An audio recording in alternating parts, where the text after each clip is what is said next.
오늘 하나님께서 우리에게 주시는 말씀은 마태복음 14장 22절에서 33절까지의 말씀입니다.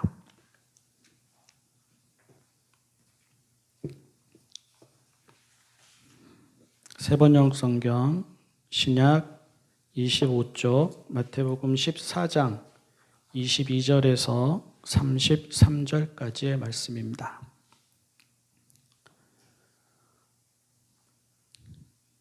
예수께서는 곧 제자들을 재촉하여 배에 태워서 자기보다 먼저 건너편으로 가게 하시고 그 동안에 무리를 헤쳐 보내셨다. 무리를 헤쳐 보내신 뒤에 예수께서는 따로 기도하시려고 산에 올라가셨다. 날이 이미 저물었을 때에 예수께서는 홀로 거기에 계셨다. 제자들이 탄 배는 그 사이에 이미 육지에서 멀리 떨어져 있었는데 풍랑에 몹시 시달리고 있었다. 바람이 거슬러서 불어왔기 때문이다. 이른 새벽에 예수께서 바다 위로 걸어서 제자들에게로 가셨다. 제자들이 예수께서 바다 위로 걸어오시는 것을 보고 겁에 질려서 유령이다 하며 두려워서 소리를 질렀다. 예수께서 곧 그들에게 말씀하셨다. 안심하여라. 나다. 두려워하지 말아라. 베드로가 예수께 말하였다. 주님, 주님이시면 나더러 물 위로 걸어서 주님께로 오라고 명령하십시오. 예수께서 오너라 하고 말씀하셨다. 베드로는 배에서 내려 물 위로 걸어서 예수께로 갔다. 그러나 베드로는 거센 바람이 불어오는 것을 보고 무서움에 사로잡혀서 물에 빠져 들어가게 되었다. 그때에 그는 주님 살려주십시오 하고 외쳤다. 예수께서 곧 손을 내밀어서 그를 붙잡고 말씀하셨다. 믿음이 적은 사람아, 왜 의심하였느냐? 그리고 그들이 함께 배에 오르니 바람이 그쳤다. 배 안에 있던 사람들은 그에게 무릎을 꿇고 말하였다. 선생님은 참으로 하나님의 아들이십니다. 아멘. 방금 전만 해도 이보다 더 좋을 수는 없었는데요. 오병이어의 기적의 본문 바로 앞에 있지 않습니까? 빵 5개와 물고기 2마리로 모두가 배불리 먹었습니다. 남은 부스러기만 해도 12광주리에 가득 찼습니다. 그들의 주님이신 예수님이 그들의 눈앞에서 하신 일이었습니다. 그들의 주님이신 예수님을 통하여 나타난 하나님의 은혜와 능력이었습니다. 무슨 생각이 들었겠습니까? 아마도 출애굽한 이스라엘이 광야에서 경험한 만나의 기적의 재현처럼 여겨졌을 것입니다. 뿌듯했겠지요. 가슴이 뛰었을 것이고요. 앞으로는 좋은 일만 일어나고 또 좋은 날만 있을 줄 알았을 것입니다. 그런데 모든 시간이 지나가듯 그 시간도 지나갔습니다. 곧이어 어두운 밤이 찾아왔습니다. 배를 타고 건너편으로 가는데 바람이 거슬러 불어왔습니다. 풍랑에 시달렸습니다. 예수님의 제자들이 호숫가에서 나고 자란 사람들이 태반이지 않습니까? 배를 타고 노를 젓는 일이 일상인 사람들이지 않습니까? 그런 그들인데도 풍랑에 몹시 시달렸습니다. 당황스러웠을 것입니다. 지쳤을 것이고요. 두렵고 불안했을 것입니다. 그리고 허무했을 것입니다. 엄청난 은혜와 기적을 경험한 후 채 하루도 지나지 않았습니다. 좋은 날이 있고 나서 한참 시간이 지나서 그런 때가 있었나 기억이 가물가물할 때가 아니었습니다. 좋은 일, 바로 다음에 일어난 일이었고요. 좋은 날, 바로 그날 밤과 다음 날 새벽에 일어난 일이었습니다. 은혜를 받은 날, 바로 그날 밤과 그 다음 날 새벽에 일어난 일이었습니다. 여러분은 이 말씀을 읽으면서 무슨 생각이 들었는지 모르겠지만 저는 이 말씀을 읽으면서 인생을 이렇게 잘 보여주는 이야기가 또 있을까 싶습니다. 바람 없는 인생은 없습니다. 걱정 하나 없어 보이는 사람도, 평안하고 건강해 보이는 사람도, 교회를 다니고 날마다 기도를 하는 사람도 인생의 이런저런 바람을 다들 겪으면서 살아갑니다. 좋은 일만 일어나는 사람이 어디에 있습니까? 눈물이 없는 사람이 어디에 있습니까? 겁이 와락 나는 상황에 처해보지 않은 사람이 어디에 있습니까? 사람의 인생은 거기서 거기입니다. 여기나 저거나 저기나 젊으나 늙으나 부유하나 가난하나 신앙인이나 아니나 다 그렇고 저나 여러분이나 또한 그렇습니다. 좋은 날 다음 날이 가장 힘든 날이 되기도 합니다. 어제는 기적을 보았는데 오늘은 풍랑의 시련을 겪기도 합니다. 어제는 몸도 마음도 풍성함과 배부름 그 자체였는데 오늘은 몸도 마음도 시달림과 어려움 그 자체이기도 합니다. 그런데 여러분, 상황이 거기서 거기라는 말이지 살아가는 자세도 거기서 거기라는 말은 아닙니다. 어떤 사람은 그런 일들이 반복될 때마다 마음이 널뜁니다. 하늘에서 땅으로 곤두박질 치고 세상을 다 가진 듯한 자신감에서 당장 죽기라고도 하는 듯한 절망감으로 바뀝니다. 반면 어떤 사람은 그런 일들이 반복될 때마다 단단해지고 깊어집니다. 그도 좋은 날을 좋아하겠지요. 그도 힘든 날은 피하고 싶겠지요. 하지만 이미 일어난 일은, 아니 언제라도 일어날 수 있는 일은 담담히 받아들이려고 합니다. 한 걸음 물러서서 차분히 바라봅니다. 바람이 부는구나 합니다. 몸을 낮추고 견뎌야 하는 시간이구나 합니다. 이런 날도 있는 거지 합니다. 누구나 예외는 아니지 합니다. 성공에 대해서 한번 정의를 내려보십시오. 실패에 대해서 정의를 한번 내려보십시오. 성공은 좋은 일만 있는 것이 아닙니다. 실패는 풍랑만 있는 것이 아닙니다. 성공은 좋은 날 다음 날이 최악의 날이어도 크게 흔들리지 않고 마음을 지켜낼 수 있는 삶의 자세와 태도입니다. 실패는 상황에 마음이 사로잡혀서 마음이 상황에 집어삼켜져서 일희일비하며 하루에도 수십 번 마음이 오르락 내리락 하는 것입니다. 우리가 오늘 읽은 말씀의 의미도 여기에 있습니다. 예수님이 함께 계시니 좋은 일만 일어나더라. 이것이 아니지 않습니까?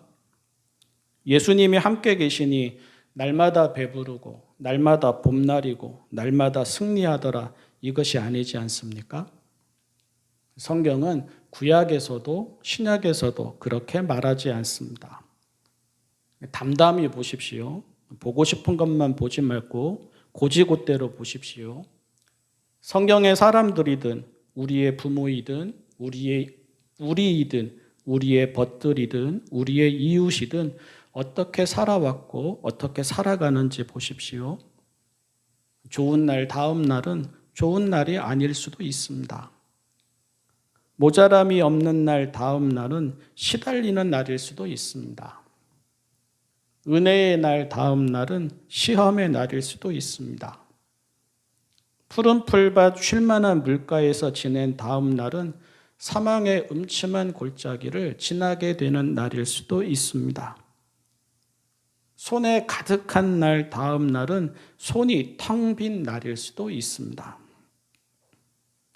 그런데 또 담담히 보십시오. 보고 싶은 것만 보지 말고 고지곳대로 보십시오. 그렇다고 다 똑같이 살아가느냐? 그렇지 않습니다. 성경도 인생도 상황만을 보여주는 것이 아니라 각 상황에 처한 사람이 어떻게 살아가고 있는지를 보여줍니다. 그런 상황에서 무엇을 보느냐, 이것이 참 중요합니다. 그런 상황에서 내 눈에, 우리의 눈에 무엇이 먼저 들어오느냐, 이것이 참 중요합니다. 보통 눈앞에 어려움이 닥치면 앞이 캄캄해지죠. 앞이 어두워지죠. 어려움만 눈에 들어오고 다른 것들은 눈에 들어오지 않습니다. 좋은 날에 대한 경험도 기억하지 못하게 되고요. 주님이신 예수님이 하시던 일도 기억하지 못하게 되고요. 심지어 예수님이 다가오시는데도 예수님을 알아보지 못하게도 됩니다. 평소에는 그렇게 든든하던 믿음도 헛것처럼 여겨지게도 됩니다. 제자들이 그랬습니다. 예수님을 알아보지 못하지 않습니까? 유령이라면서 겁을 내고 두려워하지 않습니까? 방금 전까지만 해도 그들 곁에 계시던 예수님이시고요. 그동안 그들의 눈앞에서 많은 능력을 행하신 예수님이셨습니다. 그런데 알아보지 못했습니다. 너무 낯설어서였겠습니까? 그렇지 않습니다. 도대체 믿을 수 없어서였겠습니까? 전날에도 믿을 수 없는 일이 일어나는 것을 보았지 않습니까? 그들에게 닥친 어려움만 보느라 눈이 어두워지고 눈이 좁아졌기 때문입니다. 베드로가 물 위를 걷다가 물에 빠져 들어가는 모습도 그러합니다. 예수님이 오너라 하시니 물 위로 발을 내디뎠습니다. 믿음이 아예 없지는 않았다는 말입니다. 용기가 아예 없지는 않았다는 말입니다. 예수님을 아예 몰라보지도 않았다는 말입니다. 그런데 곧 그의 시선이 거센 바람으로 향합니다. 30절에서 베드로는 거센 바람이 불어오는 것을 보고 하였습니다. 그러자 무서워졌습니다. 물에 빠졌습니다. 허우적댔습니다. 예수님이 앞에 계시지만 예수님이 앞에 계시지 않은 것과 같이 되어버렸습니다. 바람이 불지 않다가 베드로가 물 위를 걷기 시작하니까 갑자기 바람이 불어온 것이 아니지 않습니까? 바람은 베드로가 물 위로 발을 내딛기 전부터 불었습니다. 바람은 예수님이 그들에게 오시기 전부터 불어서 그들은 몹시 시달리고 있었고, 바람은 나중에 예수님이 배에 오르신 후에야 그쳤습니다.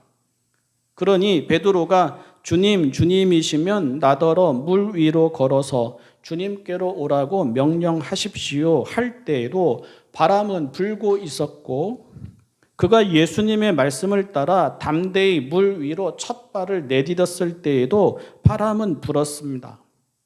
다시 말해서 바람이 문제라면 애당초 물 위를 걸을 마음조차 생기지 않았어야 합니다. 그런데 처음에는 예수님이 말씀하시면 걷겠다고 했고 또 걸었습니다. 그러니 베드로는 바람이 불어서 물에 빠진 것이 아닙니다. 본문에도 그렇게 되어 있지 않습니다. 베드로는 바람을 보고서 물에 빠졌습니다. 그리고 이 말은 베드로가 바람이라는 상황 때문에 무너진 것이 아니라는 말입니다. 베드로는 바람이라는 상황을 바라보는 그의 눈 때문에 무너졌다는 말입니다. 예수님은 그를 붙잡아 주시면서 왜 의심하였느냐고 하십니다. 무엇을 보느냐는 말입니다. 처음에 발을 내디딜 때처럼 당신을 보고 있었으면 될 것을 왜 시선이 당신에게서 바람으로 옮겨졌느냐는 말입니다. 예수님이 가르쳐 주시는 지혜입니다. 눈과 마음을 상황에 둘 때와 눈과 마음을 주님께 둘 때의 결과는 다르다는 말입니다. 좋다고 안일하지 말고, 어렵다고 두려워하지 말고, 이러하든 저러하든 시선을 주님께 두라는 말입니다. 그것이 좋은 날은 좋은 날대로 살아가고 다음 날은 다음 날대로 살아가는 지혜라는 말입니다. 사실 늘 고백하고 있고 늘 알고 있지 않습니까? 주님은 어디에나 계시고 언제나 함께 하십니다. 우리가 잊거나 보지 못할 따름입니다. 그리고 우리가 잊거나 보지 못하는 이유는 우리가 다른 것에 마음을 두고 다른 것에 눈이 가 있기 때문입니다. 당장의 상황이 마음에 더 크게 영향을 주고 당장의 어려움이 눈에 더 크게 들어오기 때문입니다. 그래서 믿지 않거나 믿지 못하게 되기 때문입니다. 그리고 그 결과가 늘 널뛰는 인생과 다람쥐 쳇바퀴를 도는 것과 같은 인생입니다. 심지어 좋은 날에도 불안이 가시지 않습니다. 좋은 날에도 그 다음 날을 걱정하고 근심합니다. 풍랑이는 날에도 그 다음 날은 잔잔하겠지 기대하는 것이 아니라 잔잔한 날에도 내일은 풍랑이 일면 어쩌나 겁을 냅니다. 시련 없는 인생이 아니라 주님을 바라보는 인생이 고요합니다. 바람 없는 인생이 아니라 바람이 불어도 눈은 주님을 보는 인생이 바람을 넘어섭니다. 그것이 믿음입니다.